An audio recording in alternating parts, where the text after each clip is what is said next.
سلام بچه‌ها، قراره با هم بلوندی توت فرنگی آموزش ببینیم. خب اول 180 گرم کره ذوب شده رو به ظرفمون اضافه میکنیم. بعدش شکر قهوه‌ای 100 گرم و شکر سفید 80 گرم به کره هامون اضافه میکنیم و با هم حدود 2 دقیقه ترکیب میکنیم.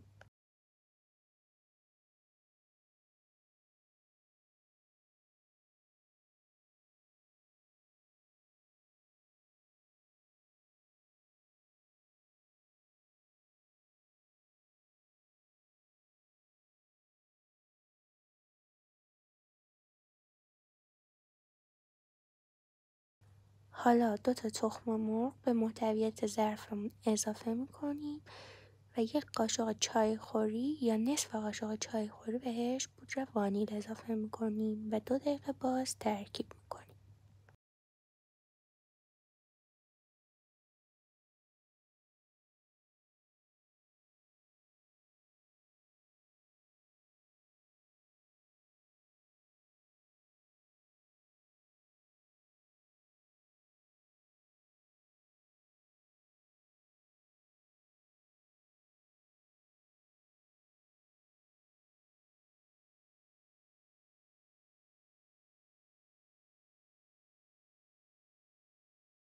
ترکیب 1 قاشق چای خوری بیکینگ پودر و 230 گرم آرد و 1/2 قاشق چای خوری نمک رو با هم دیگه الک میکنیم و به مواد اضافه میکنیم و با هم در حد مخلوط شدن ترکیب میکنیم.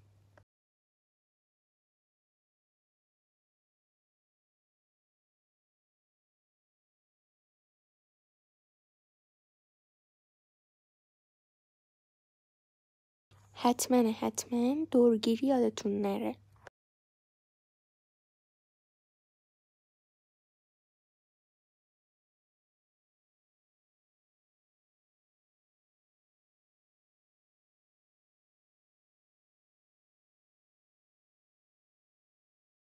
حالا 30 گرم شکلات سفید خرد شده رو به موادمون اضافه میکنیم و ترکیب میکنیم. هر چقدر شکلات سفیدتون بیشتر باشه بلوندیتون خوشمزه تره.